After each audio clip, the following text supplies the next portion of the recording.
I mean, for the YouTube subscribers. Go subscribe already. Hit the fucking like button and subscribe before I knock your ass out, man. I ain't fucking with you, man.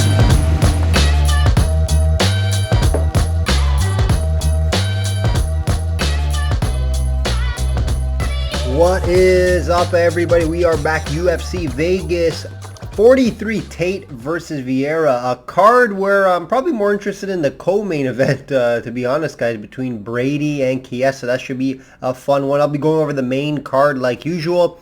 Some sneaky good fights on this card. I think it should be a little decent card here. So we'll get into that here shortly.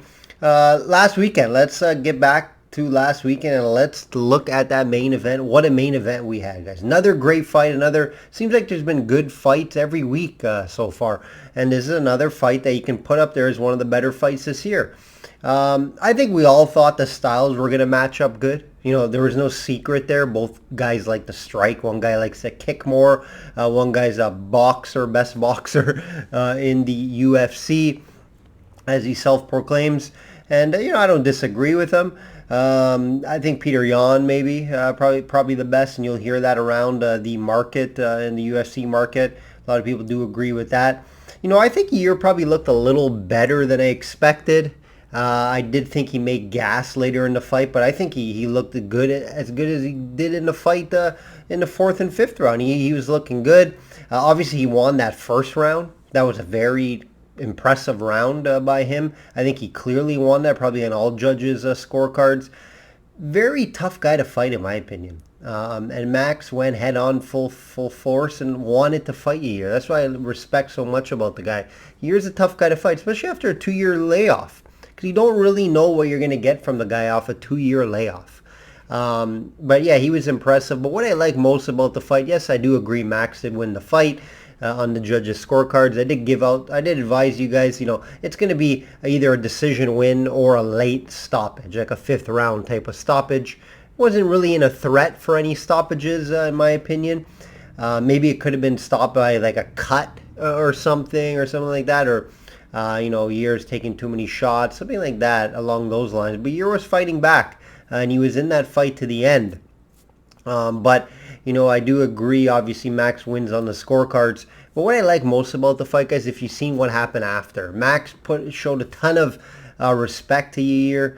He went to the ambulance, as you can see here. He, you know, thanked the coaches, took a photo with Yair. It was great to watch. That's how the fighting game should be, right, between two opponents. Not the fake Kobe drama and, you know, I'm hating this guy, I'm hating this guy. That was a pure class in that fight. Max, it looked like he was happy that Yair put up such a good performance. And, you know, you like to see that between two competitors. What's next for Max? You know, a trilogy. It has to be with, obviously, Volkanovski or Conor McGregor. You've seen that video he posted. He was walking around in front of this TV screen watching Max get called there. That would be a big money fight, right? If Max wants to go with the big money fight, he deserves a big money fight. Not saying he doesn't get big money already, but I think he deserves the big money shot. So that'd be fun to watch. That'd be fun to watch, the big money fight between Max and Conor. Will it happen? I don't know. It could though, right? 155 Max can move up there. It's not an issue. So we'll see what happens.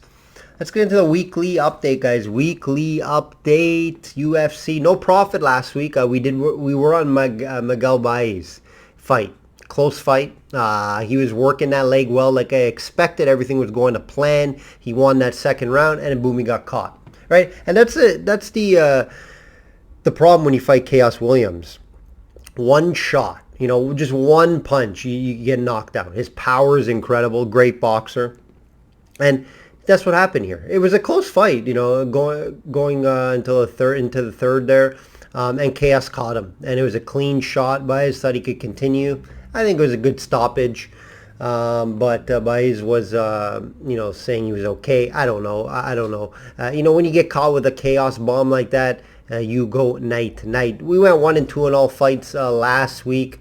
Update here, 46-20 client run. That's long term, guys. That's around 4 month mark now. 70% long term run right here. Over 2 years, if you want to look at a bigger picture, over 2 years. Over 2 years now, 64% best bets long term, and also 46.8 units overall, and that's a 2-year mark. NBA, guys, NBA has been more than kind. More than kind to start the year. 13-1 to start the year, guys. It has been a great start and seeing the sport really well right now. We did have a 2020 in that bubble. We had a good season, 64% all bets. Very impressive for the NBA. NBA's tough. You know, if you're in the high 50s, low 60s to 65% and you're doing well, I think in NBA spreads, 70% NBA, I haven't seen it. I haven't seen that. Let's see if we can do it this year. That's the goal. Can we do 70% in the NBA? We'll see. We'll see. You don't see that in the market, but we'll see if we can get there. 13-1 is going to help it. 13-1 is going to help that cause. Let's see if we can do it. PGA, guys. PGA, another profitable prop market last week. Thanks to a big ticket winner with Hughes. Hughes, top Canadian winner, plus 260. Good value there with the best Canadian golfer. Outright market was close, guys. We almost hit on another one during this crazy outright market stretch. Scotty Scheffler finished second. He was looking good. I thought going into that Sunday he was leading the pack. I thought he was going to win it, and then he just didn't putt well on Sunday. And, that is a Scotty Scheffler thing. He does crack under pressure. He does fold. He's been in these positions before, and he doesn't pull the trigger or finish it. He'll get a finish this year, though, and hopefully I'll be on it. 70% best bets long term, guys. That's over 2 years as well. 5 outrights in the last 12 events, and over 64 units in the prop market. NFL hasn't been as kind as the 3 previous sports, just up and down every week so far. We did have that big 9-1 week. Still profitable, however, we're treading along here, guys. A lot of upsets, a lot of things that I'm not seeing correctly, or I think it's more the upsets that are happening that are tough to call. But there are some good things going on in the NFL. Free play underdogs for you guys, 7-2. 7-2 free play underdog outrights plus money winners. Vikings winner last week. And we're on a decent 34-26 long-term run right now in all plays. Prop market's a little better right now. But yeah, 34-26 long-term run, all bets. NHL volume, low. It's low. We're around the even mark right now on the year. I'm not seeing a ton of spots that I like in the NHL right now. We did have a slow start in the NHL. We are catching up now and doing better. However, again, I've seen a lot of upsets. I've seen things that shouldn't be happening. We did have that great season last year. We're going to try to get rolling in the NHL. Let's hear from my friend Meredith before we get into the main card, guys. Guys, Meredith Gorman here, and are you still not subscribed to Matt's channel? Well, if you're not, hit the subscribe button because he's giving out free picks each and every week. Hope you have a good rest of your day. Also, guys, remember, systemsportscapping.com is the website. That's where you can become a client today. Receive all my personal plays. Remember, guys, I'm not a guy that just bets one sport, right? I'm able to read lines and find book mistakes and where I think there's advantages. And good handicappers can bet multiple sports. If one guy can just bet one sport, it's not impressive if you can just bet one sport and it's for half the year, right? I can bet 5, 6, 7 different sports, even soccer, as I showed you in the Euro Cup. I don't focus on it during the year, but when Euro Cup and World Cup comes along, I attack those. So check out systemsportscapping.com. You can receive all my plays. I suggest to follow all sports, but some people don't. Some people will just follow specific sports. That's cool too. But you will receive all my plays, personal plays, throughout the week in a detailed email. Let's get right into the card, guys. Let's get right into the main card. Interesting main event here, guys. Interesting main event to say the least. Caitlin Vieira, minus 125 versus Tate, plus 105. I feel like they've been trying to put a lot more main events together, especially on the Vegas cards with the ladies as the main event. And you can see that there's at least 3 that I can remember off the top of my head in the last 2 months. So here's another one. Bigger test for Tate in her second fight back, but also the biggest fight for Vieira as well. She looked great in her return, Tate. We were on her at a short price. And this time around, she's a dog, which is very intriguing. This should be an interesting one. This one will be Vieira's toughest fight. Like I mentioned, is coming off a loss to Yana Kunitsika. That was a tough fight. We see Yana came back, lost in the next fight. And, Tate looked good as ever in a return fight, right? Against the 40-year-old Marion. She was going to retire before she announced it before her fight. That's never a good thing, right? We pulled the trigger on Tate in that one. 40-year-old fighter announcing her retirement. Tate looked great. Looked great in that fight. Guys, keep in mind this is a 5-round main event, which will favor Tate. It will favor Tate. And why it does favor Tate? Well, one, I think Tate's in the best shape of her career. Okay, she has a ton of coaches that are working for her. From all different aspects of the game. She's probably in the best shape of her career, and I think maybe the best of her career. And I'm not just saying that, she is 35, but just looking at her training, how focused and how many coaches she has and nutritionists and just her body in general. She just looks in great shape here, guys. And in Vieira's fights, she has gassed, okay? If you watch back of her fights, her last fight she gassed against Yana. And even in other fights that I watch back at tape, she doesn't have the greatest cardio, and that's 3-round fights, guys. So if Tate can move this fight along into the 3rd, 4th, even 5th round, that's going to benefit Tate a lot in this fight, okay? Her shape, her training is going to benefit. Her experience, she's been in there with the best, right? Champion and all that. Vieira really hasn't beaten anybody, if you look at her resume. The only thing I'm worried about Tate, how could she lose this fight? I'll tell you guys how she could lose this fight. For some reason, Vieira can keep her down. Can wrestle, get her down to the ground, and keep her down on the ground. Is it possible? It's possible, but I think Tate is good enough on the ground, and I do think she can get up, and she can work from her back as well. Tate will have the striking advantage here, guys, okay? So if she can keep it on her feet, which I think she should be able to do for most part, she's going to win this fight. So I like Tate at this plus money price. It's moving though, guys. I'm looking at live odds. It is moving. You can see minus 105, plus 100. So if you can get it at plus 100, plus 105, definitely pull the trigger on Tate. I do like her to get this done. I do think it's a new Tate, and it could be the best Tate that we have seen. Let's see. This is the big test, right? If Vieira comes in and somehow wins this fight, just takes her down, holds her down, ground and pound, pulls off some type of submission on the ground or something, then we know, that this wasn't her path, Tate, to come back and try to win the title again. But that is her path. That's all she talks about, right? This is what she's saying. I want to come back and win the title or get that title shot at least. So we will see. Can she pass this test? Again, Vieira, this is the best fighter she's fought. Tate, it's not, but it has been for years and years, right? Tate hasn't fought for years and years before her previous fight. So we're going to see if she can pass this test. It will be interesting to see. But Tate, dog money. You gotta jump on it, in my opinion.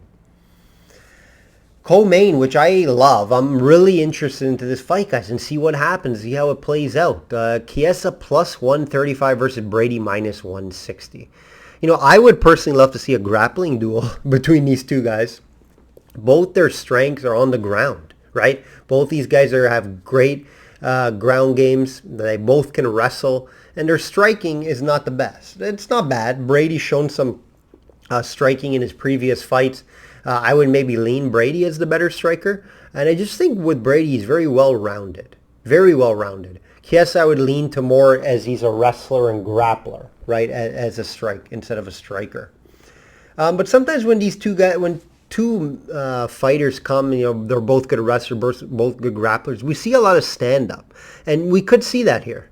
It's going to be interesting to see how it play out. I can't tell you how this fight's going to look from, is it going to be grappling or striking? I can't tell you that, but what I can tell you is when two guys fight that are good wrestlers and grapplers, you do see a lot of striking. It'll be interesting to see how the fight plays out. Now, I can't get to this Brady number. Even if I think Brady gets this done, I can't get to the number. Minus 160. He could be the next big thing in his division along with Khamzat Chimaev. I understand that. He is 14-0 for a reason. But let's hold our horses and look at the competition he's beat. Remember, guys, Brady has been fighting guys like Jake Matthews, Aguilera, Court McGee, just very average guys and not guys that are ranked. This is a big step up for Brady. A big step up. Okay? Akiesa was just talking about getting a title shot if he beat Luque, but he got caught in that fight, right? And Brady's just as good as a guy on the ground as Luque, maybe he's even better. So if he's getting caught, if Akiesa decides to take this to the ground, I'm sure he can get Brady to the ground.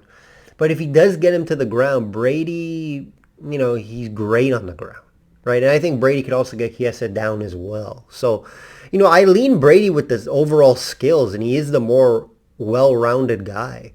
He just hasn't shown me it, or he hasn't allowed me to pay this price on him, right? Like I mentioned, the guys that he just fought. This is a big step up. This is either, big step up for him, and now he's fighting just top 10 guys for the rest of the time, and he's going to get ranked, or, it's just too soon. And they gave him a guy that's a veteran who's been in there with better guys, and, Akiesa gets the job done at plus money. I wouldn't call you guys crazy if you're going to bet this plus money here. It's very intriguing for, like I mentioned, Brady. Remember, he's coming off that injury too, bad foot injury. I don't know how much that's going to affect him, but I watched an interview of him today. He said he almost had to retire maybe because he was going to lose his foot. So that's something to keep in mind here. All these red signs are telling me, to stay away from this one. Just enjoy it. Just enjoy it. I'm not going to be betting this fight, guys. The only bet that I do like in this fight is probably, over 1.5 rounds. Could go over 2.5 as well. Could go to the scorecard. But, there could be a submission in this fight. I can see a submission or TKO type of finish. It is tough. It's not a fight I'm going to be involved in. It's going to be a fight I'm going to be watching. Eyes wide open. I'm very excited for this one to see how it pans out and see if Brady is that next guy coming through this division along with Khamzat. Is he the next guy? So we're going to see. We are going to see. I can't get to the price. Maybe the books know something I don't, which is rare, but 160 for a guy that just hasn't beat anyone that I'm impressed with. I can't get there, guys. A gun to my head, just because of the price, it would have to be Akiesa because it's a plus 135. But, I'm not going to bet it, so feel free to do what you guys like in this. But I can see this going in a few rounds, definitely. Next fight here, Yaya. Ronnie Yaya is back, minus 110 versus Kang, minus 110. This fight was supposed to happen a while ago. It's an even fight for a reason, guys, here. 110. It's a tough call. We all know Yaya by now, right? What does he do? He's a veteran, I can tell you that much. And he's a submission expert. 21 subs out of 27 wins. That's very impressive. But Kang, no slouch on the ground. That's why it's an intriguing matchup. 11 subs in his career. I would love to just see rolling from these guys. But like I mentioned, when two good submission artists come to play, usually you do see more stand-up and more, maybe wrestling or grappling against the cage. And that's what we could see here. I wouldn't want to see that. I would want to see who's better on the ground. I'd probably lean Yaya because of the experience, but I don't think either guy will submit each other, in my opinion. So it's a very tough fight to call. I lean Kang by decision maybe. Favorite play in this fight is definitely over 2.5 rounds. I do think it goes probably the distance as well. So if you want to find some value, take the fighter by outcome decision. But yeah, over 2.5 rounds, maybe a play for me and could make my cards this weekend. Calderwood. Yes, she wants to be called Wood, guys. She did get married recently. Plus 280. Plus 280. Definitely value there versus Santos. Minus 360. Is she warranted a minus 360? No. But I'll tell you why I think she is warranted and probably why she should probably win this fight. Yes, Calderon now is what she got married on Halloween. I don't know if you guys seen the picture or anything. She was dressed up as Halloween, like they painted their face too. It was pretty cool. Calderwood is probably my favorite human being that I don't know. Just listening to her, she's so sweet, and her voice, and I just love listening to her interviews. She's seems like one of the nicest people that I haven't met. Pricing with Santos is a big favorite here. I cannot get to this number. It's kind of crazy, guys. Yeah, she's on a 3-fight win streak, and she's 18-1. But it's against girls like, in the UFC at least, Roxanne, Gillian Robertson, and Molly McCann. Nothing impressive there, guys. Okay? And her 18-1 record, these 18 are inflated. You know, it's fighters like, you know, just random girls off the street probably for the first 6 or 7 fights. So just like boxing, right? The first 5 to 10 fights that you're fighting, they're nobodies. You know, some guys in the gym trying to get their name out there.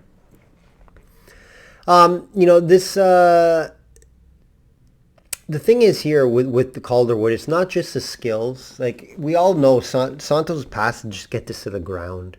She's stronger. She's bigger. I think she can just take Calderwood down. If Santos...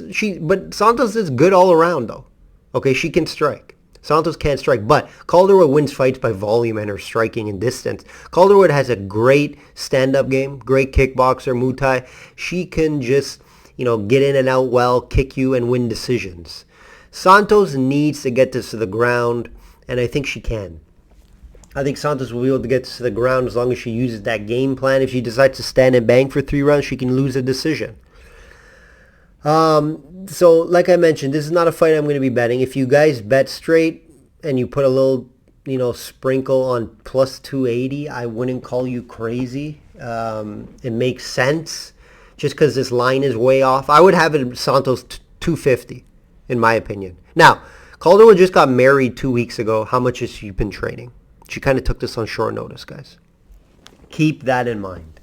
That's another reason maybe why for the inflation on the price. But yeah, I think Santos gets it done. Am I betting it? No. Am I putting Santos in a parlay? No. Because it is risky.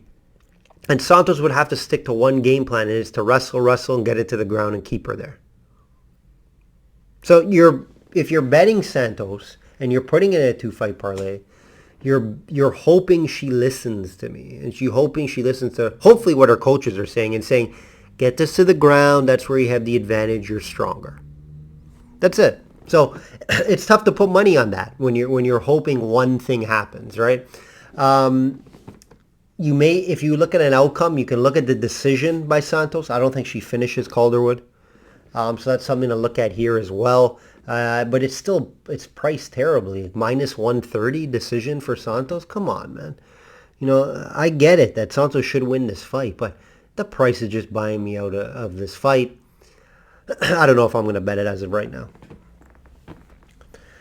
What a main card opener, guys. What a fun one. Grant 240. Davy Grant versus Giannis minus 300. Another over. I think this price is a little too high as well. I think it should be 250 mark as well. 260. You know, great way to open the card. This could be a fun fight and the fight of the night. We are loving what we see from Giannis, right? Exciting striker, fun striker, great on his feet. Grant's coming off a tough loss to Cheeto. Tough fight, but he hung in there. It was a battle. Scrappy type of fight. And that's what Grant is. Scrappy guy. You're not going to knock him out clean.